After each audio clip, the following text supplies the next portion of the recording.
আপনারা সবাই অবগত আছেন যে আমি সূরাতুল কাউসার থেকে দীর্ঘ প্রায় 1 মাস হয়ে গেল আলোচনা করতেছিলাম। আমার আল্লাহ পাক রব্বুল আলামিন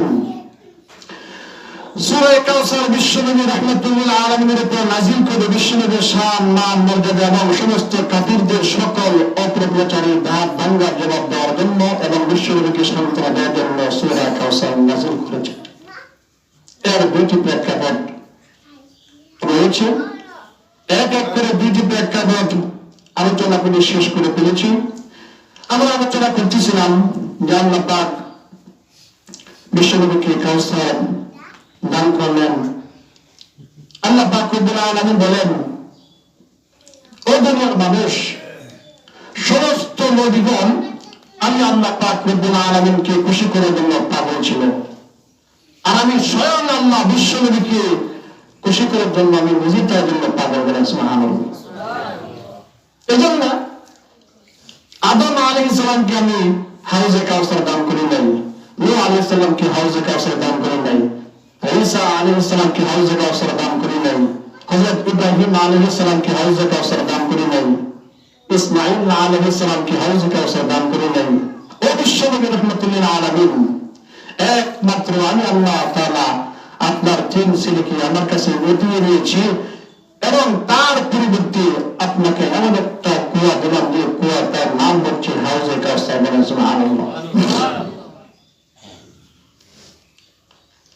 এজন্য আল্লাহ পাক রব্বুল আলামিন বলেন, ইন্না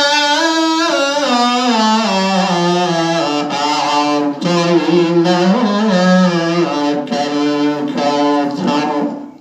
আমার আল্লাহ পাক রব্বুল আলামিন বলেন, ও বিশ্ব নবী রাহমাতুল লিল আলামিন, আমি আল্লাহ আপনাকে আমার একটি কুয়া দান করলাম, যে কুয়াটা পৃথিবীর লক্ষাধিক নবী রাসূলগণ অতীত হয়ে গেছেন, কাউকে দান করি নাই, একমাত্র আমি আল্লাহ আপনাকে খুশি করার জন্য সেই কুয়াটা দান করলাম। এজন্য আল্লাহ পাক রব্বুল আলামিন বিশ্বনবী রাহমাতুল লিল আলামিনকে এমন একটি কুয়া দান করলেন যে কুয়াটার নাম হচ্ছে হাউজে কাউসার। এবার হাউজে কাউসার কি? বিশ্বনবী রাহমাতুল লিল আলামিন বলেন, আমি মেরাজের রজনীতে আমি স্বচক্ষে হাউজে কাউসার দেখে এসেছি। বলেন সুবহানাল্লাহ। বিশ্বনবী রাহমাতুল লিল আলামিন বলেন, আমি হাউজে কাউসার দেখলাম এমন একটা কুয়া, যে কুয়াটার উপরে একটা বিল্ডিং রয়েছে 18 মাইল এরিয়া নিয়ে। সুবহানাল্লাহ। 18 মাইল এরিয়া নিয়ে এমন একটা ঘর রয়েছে যে ঘরের কালার হচ্ছে সবুজ। ওই ঘরের দরজা হচ্ছে 4000। প্রত্যেকটা দরজার মাঝে এক একজন করে হুর করে আছে, আর এক একজন হুর করে চাকরানি আছে 70,000 করে। বলেন সুবহানাল্লাহ। সেই কুয়ার চতুর্পাশে আংটা লাগায়া পেয়ালা লটকানো আছে। নবী বলেন, ও সাহাবায়ে কেরাম, জানেন এমন আংটা এমন পেয়ালা রয়েছে আকাশের তারকা নক্ষত্র রাজে গুণে যেমন সম্ভব না, ঠিক তদ্রুপ হাউজে কাউসারের চতুর্পাশে এমন সংখ্যক পেয়ালা রয়েছে সেগুলা গুণে শেষ করা সম্ভব না। বলেন সুবহানাল্লাহ। সেই কুয়ার পানির বৈশিষ্ট্য হচ্ছে দুধের চেয়েও সাদা, মধুর চেয়েও মিষ্টি এবং মিষ্ক আম্বরের চেয়ে সুঘ্রাণ। বলেন সুবহানাল্লাহ। এই পানি যে ব্যক্তি 1 গ্লাস পান করব, নবী বলেন 50,000 বছর পর্যন্ত সূর্যের আঘাত নিচে মানুষ দাঁড়িয়ে থাকবে। যদি কোনো ব্যক্তি কোনো উম্মত আর 1 গ্লাস পান করে, তাহলে 50,000 বছর সূর্যের নিচে দাঁড়িয়ে থাকবে, তার কোনোদিন পিপাসা লাগবে না। বলেন সুবহানাল্লাহ। এবার বিশ্বনবী রাহমাতুল লিল আলামিন বলেন, ও দুনিয়ার উম্মত শুনো, আমার আল্লাহ পাক রব্বুল আলামিন আমাকে হাউজে কাউসার দান করেছে। হাউজে কাউসারের মাঝে আমি আমার উম্মতদেরকে পানি পান করাবো। আমাকে সহযোগিতা করার জন্য আমার ডান পাশে হযরত আবু বকর থাকবে, আমার বাম পাশে আমার আলী থাকবে। আমি আমার উম্মতদেরকে ধরে ধরে পানি পান করে বিরত করতে থাকবো, বিদায় দিতে থাকবো। আমার রাসূল সাল্লাল্লাহু আলাইহি ওয়াসাল্লাম বলেন, আমি যখন পানি পান করতে থাকবো, আমার উম্মতেরা বলে বলে পানি পান করে বেহেশতে প্রবেশ করতে থাকবে। হঠাৎ করে আমার সামনে পর্দা ফেলে দেওয়া হবে, যার কারণে আমি আমার উম্মতদেরকে পানি পান করাতে পারবো না। আমি বলবো, ও রব্বুল আলামিন ইয়া আরহামার রাহিমিন, আমি আমার প্রত্যেকটা উম্মতকে হাউজে কাউসারে পানি পান করা বিদায় করতেছিলাম। হঠাৎ এমন সময় আমার পাশে কেন পর্দা ফেলে দেওয়া হলো? আল্লাহ পাকের পক্ষ থেকে গাওয়া আওয়াজ আসবে, ও বিশ্ব নবী রাহমাতুল লিল আলামিন, তাদেরকে আপনি পানি পান করাবেন না। কারণ হচ্ছে আপনি পৃথিবীর জমিন থেকে চলে আসার পর এরা আপনার দিনের উপর থেকে থাকে নাই, ওরা নিজে নিজে দিন তৈরি করেছে, অর্থাৎ বেদাত করেছেন। আমার রাসূল সাল্লাল্লাহু আলাইহি ওয়াসাল্লাম বলেন, ও উম্মতেরা, সুহবান সুহবান লিমান গায়রা বাদিহি, দূর হ আমার সামনে থেকে দূর হয়ে যা, তোদেরকে আমি হাউজে কাউসারের পানি পান করাবো না। এজন্য বোঝা গেল বিশ্বনবী রাহমাতুল লিল আলামিন আমাদের জন্য যে দিন রেখে গেছেন, যেভাবে করতে বলেছেন, তার সুন্নাত তার আমল আমরা যেভাবে করতে পারি সেভাবে যদি করতে থাকি, তাহলে বিশ্বনবী রাহমাতুল লিল আলামিন আমাদেরকে হাসরের ময়দানে হাউজে কাউসারের পানি পান করে আমাদের পিপাসা মিটাতে দেবেন। সুবহানাল্লাহ। মুফাসসিরুনে কেরাম বলেন, কাউসার শব্দের 40টি ব্যাখ্যা রয়েছে। তাফসীর ইবনে কাসিরে ইমাম ইবনে কাসির রাহমাতুল্লাহি আলাইহি বলেন 40টা ব্যাখ্যা রয়েছে। 40টা ব্যাখ্যা যদি আমি করি তাহলে একদিন নয়, 2 দিন নয়, 40 দিন পর্যন্ত সময় অতিবাহিত হয়ে যাবে, তবুও কাউসারের ব্যাখ্যা শেষ হবে না। বলেন সুবহানাল্লাহ। এর মধ্যে আমি বলছিলাম 2টি ব্যাখ্যা করব। কাউসার শব্দের একটি ব্যাখ্যা হচ্ছে, ও বিশ্বনবী রাহমাতুল লিল আলামিন, আমি আপনাকে বেশি উম্মত দান করব। বলেন সুবহানাল্লাহ। কারণ কাফিররা বলছিল, ও মুহাম্মদ, তোমার ছেলেগুলো আল্লাহ পাক রব্বুল আলামিনের ছোটকালে উঠিয়ে নিয়ে গেছে, তোমার মৃত্যুর পর পৃথিবীর জমিনে তোমার নাম নেওয়ার মতো কোন মানুষ থাকবে না। নাউজুবিল্লাহ। তোমার মৃত্যুর পর তোমার বংশে বাতি দেওয়ার মতো কোন লোক থাকবে না, তুমি হচ্ছে একটা নির্বংশ, অর্থাৎ ইয়াসকাতা। নাউজুবিল্লাহ।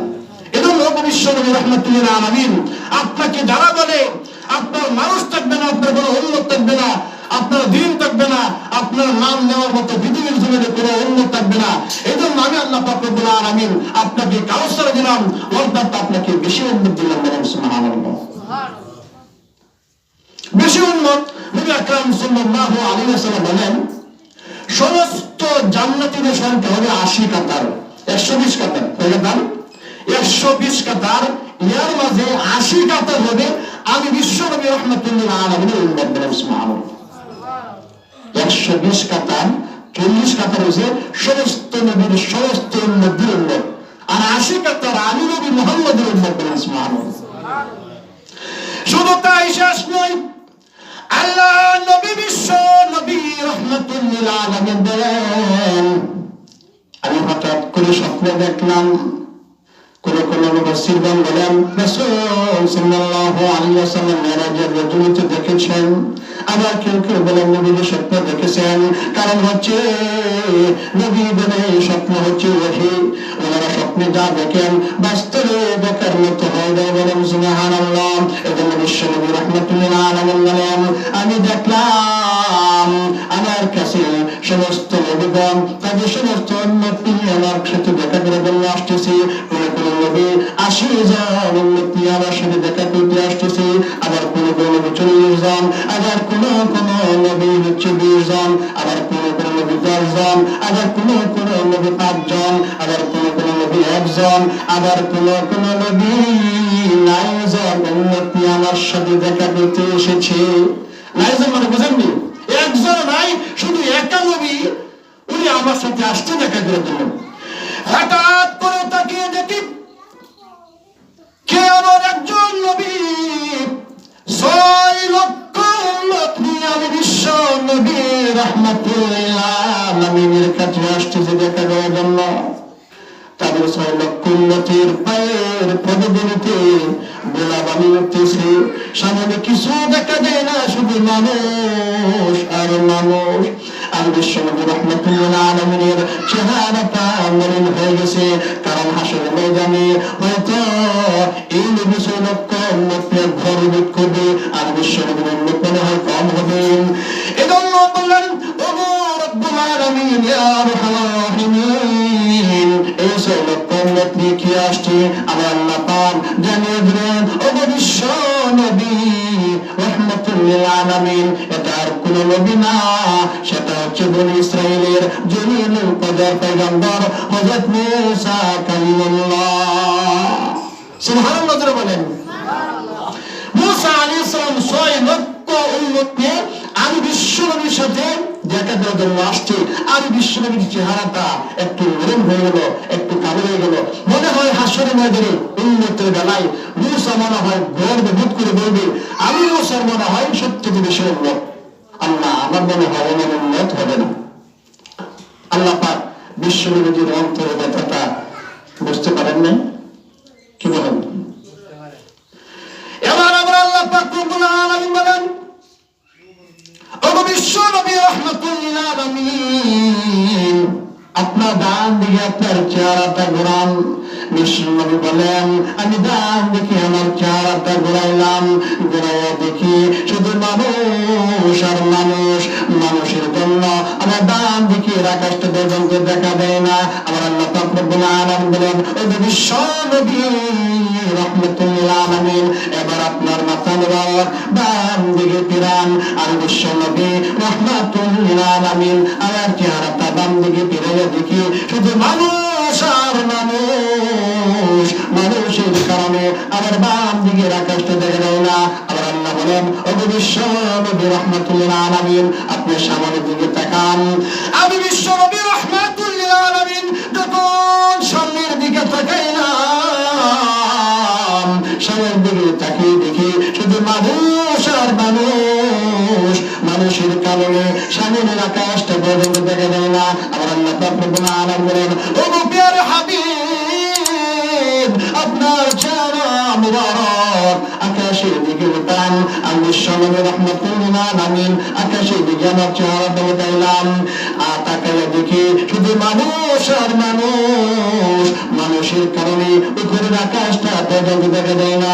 এবার আল্লাহ পাক রব্বুল আলামিন বলেন ওগো বিশ্বনবী রাহমাতুল লিল আলামিন, আপনি ডানে বামে সামনে উপরে যত মানুষ দেখেন, এখানে 6 লক্ষ নয়, 6 কোটি নয়, অসংখ্য অগণিত মানুষ রয়েছে।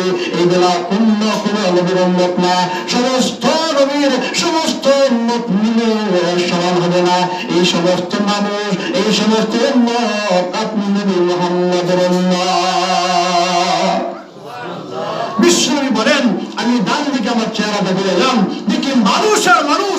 মানুষের কারণে আমার ডান দিকের আকাশটা পর্যন্ত আমি দেখতে পাই না। আল্লাহ বলেন ওগো বিশ্বনবী আপনার চেহারাটা বাম দিকে ফিরান। বাম দিকে ফিরে দেখি শুধু মানুষ আর মানুষ। মানুষের কারণে আমি বাম দিকের আকাশটা আমি দেখতে পাই না। এবার আল্লাহ পাক রব্বুল আলামিন বলেন ওগো বিশ্বনবী আপনি সামনের দিকে তাকান। সামনের দিকে আমি তাকিয়ে দেখি শুধু মানুষ আর মানুষ। মানুষের কারণে আমি নবী বিশ্বনবী রাহমাতুল লিল আলামিন আমার সামনের দিকে যে আকাশটা আছে সেই আকাশটা দেখতে পাইলাম না। এমন মানুষ লক্ষ লক্ষ কোটি কোটি অসংখ্য অগণিত মানুষ। আল্লাহ পাক বলেন এই সমস্ত মানুষ সমস্ত উম্মত একমাত্র আপনি নবী মুহাম্মদের বলেন সুবহানাল্লাহ। তাহলে হাসরের ময়দানে কার উম্মত বেশি হবে? বলে বলেন মুহাম্মদ সাল্লাল্লাহু আলাইহি ওয়াসাল্লামের বেশি উম্মত হবে। কারণ কাফির বেঈমানরা বলছিল বিশ্বনবীর 3টা ছেলে আল্লাহ পাক ছোটখালি উঠিয়ে নিয়ে গেছেন। এই জন্য বিশ্বনবী মারা যাওয়ার পর উনার নাম নিশানা পর্যন্ত পৃথিবীর বুক থেকে মুছে দেবেন। আমি বলতে চাই আল্লাহ পাক রব্বুল আলামিন বিশ্বনবীর 3 ছেলেকে উঠিয়ে নিয়ে গেছেন, কিন্তু আল্লাহ পাক রব্বুল আলামিন বলেন ও বিশ্বনবী রাহমাতুল লিল আলামিন আপনাকে আমি বেশি উম্মত দিলাম। এমন মানুষ এমন উম্মত তৈরি করে দিলাম যে বা যারা পৃথিবীর জুড়ে কোনো নাস্তিক মুরতাদ আপনার নামের বিকৃতি ঘটাবে, আপনাকে নিয়ে কটূক্তি করবে, এমন উম্মত তৈরি করে দিলাম ওরা নিজের জীবন বাজি রেখে মাথায় কাপড়ে কাপড় পরে আপনার জন্য জীবন দিতে প্রস্তুত আছে। কথা ঠিক না বেঠিক? এমন মানুষ আছে না? নিজের উপর যদি কোনো আঘাত হানেন নাস্তিক বেদাবেদা, তাহলে কি মানুষ কি করে উম্মত জাতীয় পরে ময়দানে নবীজির ইজ্জত রক্ষা করার জন্য। এজন্য আমরা কাকি আশিকে রাসূল হইতে চাই। কারণ এবার আপনাদের কাছে প্রশ্ন, আমাদের নবী সর্বশেষ নবী, আমাদের নবী কি নবী? সর্বশেষ নবী। আমাদের নবীর পরে আরো কোন নবী আসবে? কথা বলেন, আসবে না। কিন্তু পৃথিবীর জমিনে আমরা দেখতে পাই গোলাম মোহাম্মদ কাদিয়ানী নামে একটা গ্রুপ আছে না? অনেকে হয়তো জানে না। গোলাম মোহাম্মদ কাদিয়ানী একটা গ্রুপ আছে। ওই গোলাম মোহাম্মদ কাদিয়ানী সে নিজেকে নবী দাবি করত এবং তার উম্মত পৃথিবীর আনাচে কানাচে সব জায়গায় আছে।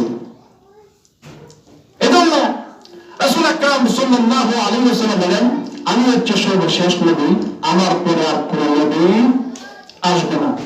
যে বা যারা আমার পরে কোন নবুয়ত দাবি করবে, নবী দাবি করবে, সে হচ্ছে মিথ্যাবাদ, সে হচ্ছে কাফের। কথা ঠিক না ঠিক? গোলাম মোহাম্মদ কাদিয়ানী বলছিল, মুহাম্মদের পরে আল্লাহ পাক আমাকে নবী বানায় পাঠাইছে। নাউজুবিল্লাহ। কারণ রাসূল বলেন, আনা খাতামুন নবিয়্যিন লা নবিয়্য বাদি, আমি হচ্ছে সর্বশেষ নবী, আমার পরে আর কোনো নবী আসবে না। গোলাম মোহাম্মদ কাদিয়ানী বলে, আমি হচ্ছে সর্বশেষ নবী, মানে মুহাম্মদের পরে আল্লাহ পাক আমাকে নবী বানায় পাঠাইছে। নাউজুবিল্লাহ। গোলাম মোহাম্মদ কাদিয়ানী অনেকে জানেন, অনেকে চিনে দলটাকে। ওরা হচ্ছে ভ্রান্ত, ওরা হচ্ছে কাফের। কারণ সমস্ত নবীগণের একটা চিরাচরিত অভ্যাস ছিল, তাদের একটা, যে নবীগণ যেখানে মৃত্যুবরণ করছে ওই জায়গায় তাদের দাফন হয়েছে। যে জায়গায় মৃত্যুবরণ করছে ওই জায়গায় তার দাফন হয়েছে। বিশ্বনবী রাহমাতুল্লিল আলামিন আম্মা জান আয়েশা সিদ্দিকা রাদিয়াল্লাহু তাআলা আনহার গড়ে মৃত্যুবরণ করেছেন, ওই জায়গায় তার দাফন হয়েছে। গোলাম মোহাম্মদ কাদিয়ানী, তুমি যদি নবী দাবি করো, কিছু সময়ের জন্য আমরা নবী মানলাম, এখন তার মৃত্যুটা পেয়ে গেছে জানেন? সে বাথরুমের ভিতরে ফিরে মারা গেছে। কোথায় গেছে? বাথরুমের ভিতরে সে মারা গেছে। এখন সে যদি সত্যিকারে নবী হয়ে থাকে, তাহলে তার দাফনটা কোথায় হওয়া দরকার? বাথরুমে। কোথায় তার গুরুস্থান হওয়া দরকার?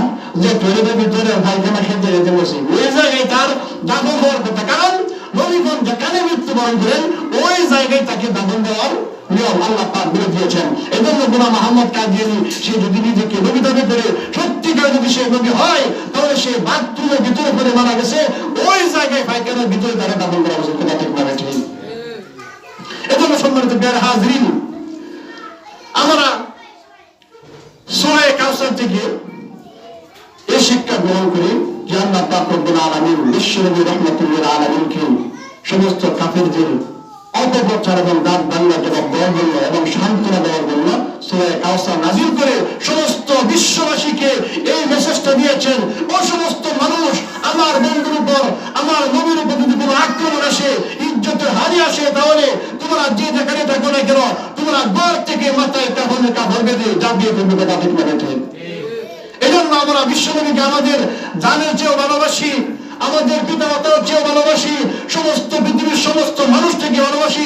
কারণ বিশ্বনবী রাহমাতুল্লিল আলামিন বলেছেন, লা ইউমিনু আহাদুকুম হাত্তা আকুনা হাব্বা ইলাইহি মিন ওয়ালিদিহি ওয়া ওয়ালাদিহি ওয়ান নাসি আজমাইন। বিশ্বনবী রাহমাতুল্লিল আলামিন বলেন, সমস্ত পৃথিবীর মানুষ তোমরা ততক্ষণ পর্যন্ত কাফির মুমিন হতে পারবে না যতক্ষণ পর্যন্ত তোমরা আমাকে তোমার জানের চেয়ে, তোমার পিতা মাতার চেয়ে, তোমার জ্ঞাতি গোষ্ঠীর চেয়ে, সমস্ত পৃথিবীর সমস্ত মানুষ থেকে আমাকে যতক্ষণ পর্যন্ত বেশি ভালো না বাসবে, ততক্ষণ পর্যন্ত তোমরা কামিল পূর্ণাঙ্গ মুমিন হতে পারবে না। কথা ঠিক না ঠিক?